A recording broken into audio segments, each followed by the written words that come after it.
রাধে রাধে, জয় শ্রীকৃষ্ণ। সবাইকে রাধে রাধে। আজ আমি বলবো এক ব্রাহ্মণের কাহিনী।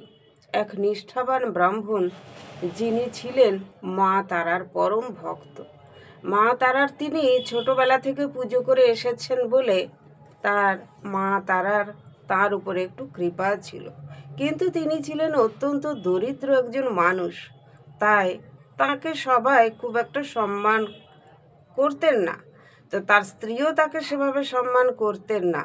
তো সেই নিয়ে তার মনে খুব দুঃখ ছিল। তিনি দরিদ্র, তো তাই তার মনে এতটাই দুঃখ ছিল। তো একবার কি হয়েছে না, রাজার বাড়িতে রাজার কন্যার 7 নরি হার হারিয়ে গেছে। তো রাজা ঢেঁড়া পিটিয়েছেন, কেউ যদি তার এই 7 নরি হার এনে দিতে পারে রাজা তাকে পুরস্কৃত করবেন এবং উপঢৌকন দেবেন নানাবিধ। তো অনেক জায়গার মানুষ গেছে, কেউ কিছু করতে পারেনি। তো রাজা বলেছেন, কোনো ব্রাহ্মণ অব্রাহ্মণ যে হোক, কেউ যদি খুঁজে দিতে পারে তার কন্যার অতি পছন্দের এই 7 নরিহার, তিনি তাকে যথেষ্ট উপহার দেবেন।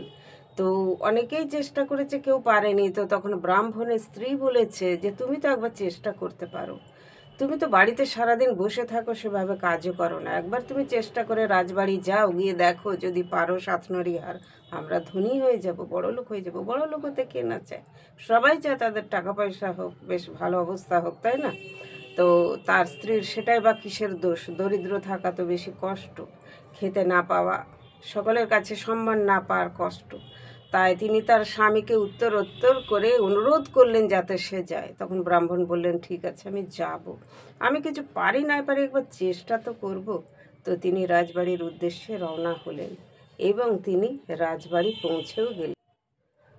তারপর তিনি রাজবাড়িতে পৌঁছে গেলেন। পৌঁছে গিয়ে তিনি দেখলেন যে সেই রাজবাড়িতে,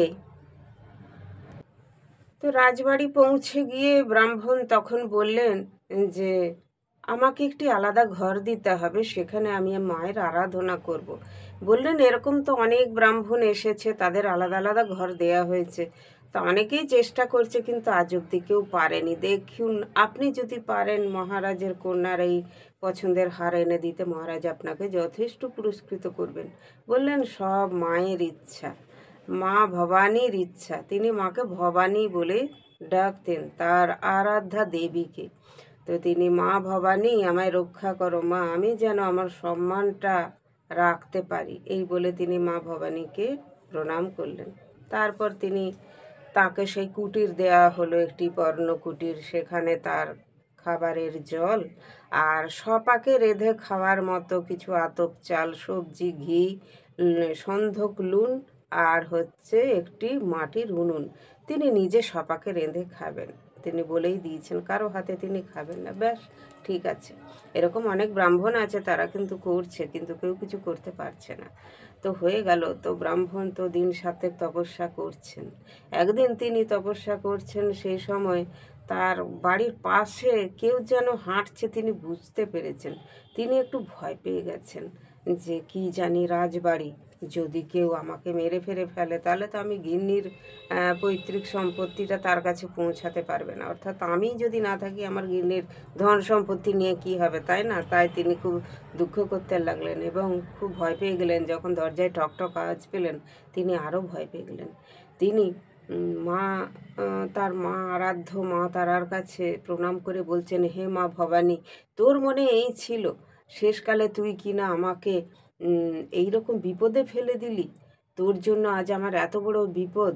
কেন তুই এরকম করলি ভবানী? কেন করলি মা? কেন করলি বল? তোর করে কি লাভ হলো? যেই বলেছেন তিনি কাঁদছেন, তখন দরজায় ঠক ঠক করে শব্দ হয়েছে। তিনি দরজা খুলে দেখলেন একটি কম বয়সী মেয়ে, বিবাহিতা, সিঁদুর পরে, শাঁখা পোলা পরে এসে লুটিয়ে তার পায়ে পড়ে গেছেন। বলছে, কি হলো মা, কাঁদছিস কেন? কি হয়েছে তোর, বল, আমায় বল। বলছে, ঠাকুরমশাই, তুমি আমার নাম জানলে কি করে গো? এই নামটা তো আমার কেউ জানে না, এটা আমার বাবা মায়ের দেয়া। তুমি কি করে জানলে আমার নাম ভবানী, আর আমি চুরি করেছি রাজার মেয়ের এই হার? জানো ঠাকুরমশাই, আমার মায়ের খুব অসুখ। আমি রাজার কাছে কিছু টাকা ধার চেয়েছিলাম, আমায় দেয়নি। তাই আমি বাধ্য হয়ে এই হার চুরি করেছি। ভেবেছিলাম এই হার বিক্রি করে আমার মায়ের চিকিৎসা করব, কিন্তু আমার মা আর নেই, তাই জন্য এই হার আমি আর কোনো দিন ফেরত দেব না ভেবেছিলাম। কিন্তু যেহেতু তুমি আমার কথা জেনে ফেলেছো, তাহলে তুমি আমাকে রক্ষা করো। আমি কিন্তু কি করব বুঝতে পারছি না। ঠাকুরমশাই বুঝতে পারলেন ব্রাহ্মণ যে এর কিন্তু মন খারাপ নয়, এ নেহাত নিরুপায় হয়ে এই অপরাধটি করে ফেলেছে। তাই বললেন, মা ভবানী, আমার মা ভবানী তোকে এখানে পাঠিয়েছে যখন তোর কোনো চিন্তা নেই, তোর কেউ ক্ষতি করতে পারবে না। আর রাজা যদি জানতে পারে তুই চুরি করেছিস, তোর তাহলে শুল দিয়ে দেবে, ফাঁসি দিয়ে দেবে। থাক, তুই এক কাজ কর, তুই হার এনে আমার এই মায়ের যে ঘট আছে সে ঘটের মধ্যে ফেলে দিয়ে যা। তখন মেয়েটি তাই করলো। সে ব্যথিত চিত্তে, সে কিন্তু সেটা নিয়ে ভোগ করতে চায়নি। তো মা তো জানেন সবই, মা তো সবার মা, সন্তান, তো তিনি সন্তানের দুঃখে তো দুঃখিত হবেন। তো সেই ভবানী তখন সেই হারটি এনে সেই মায়ের ঘটে ফেলে দিল। পরের দিন মহারাজ বললেন, আপনি কিছু করতে পেরেছেন? আজ অবধি কেউ পারল না। আর আমার মেয়ে আহার নিদ্রা ত্যাগ করেছে, তার পছন্দের হার পায়নি বলে। বললে, নিশ্চয়ই পেয়েছি, আপনি আসুন, মহারানীকে, রাজকন্যাকে নিয়ে আসুন। এসে আমার এই যে মা তারার ঘট আছে, আমার ভবানীর ঘট, ঘটের ভেতরে হাত ঢোকান, দেখুন। তো যখন সত্যি করে হাত ঢুকিয়েছে, দেখছে সেই সাতনরি হার। তারা তো অবাক হয়ে গেল, কি করে হতে পারে। তো যাই হোক, তারা অত্যন্ত সন্তুষ্ট হলেন। কন্যা সন্তুষ্ট হয়ে গেছে, রাজা রানীর অত্যন্ত আনন্দের সীমা নেই। তো তারা মহারাজকে বলে, মহারাজ মহারানী সবাই মিলে গরুর গাড়ি করে ঠাকুরমশাইকে তার বাড়ি পাঠিয়ে দিলেন এবং প্রচুর উপঢৌকন পাঠালেন।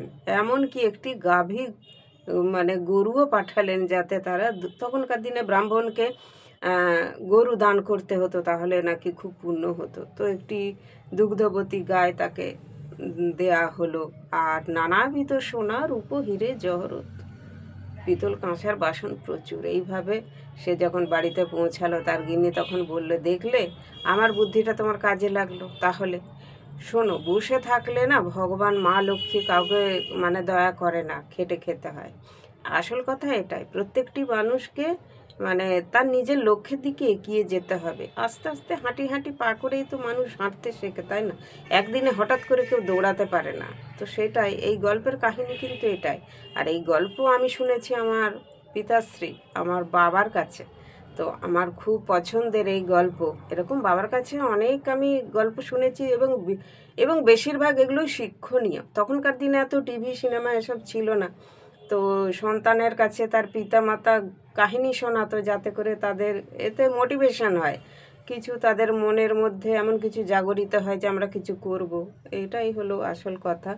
সবাইকে রাধে রাধে। সবাই খুব ভালো থাকবেন, আর যদি ভালো লাগে পাশে থাকবেন, বেল বাটনটা প্রেস করে দেবেন। যখন যা ভিডিও আপলোড করব আপনারা পেয়ে যাবেন।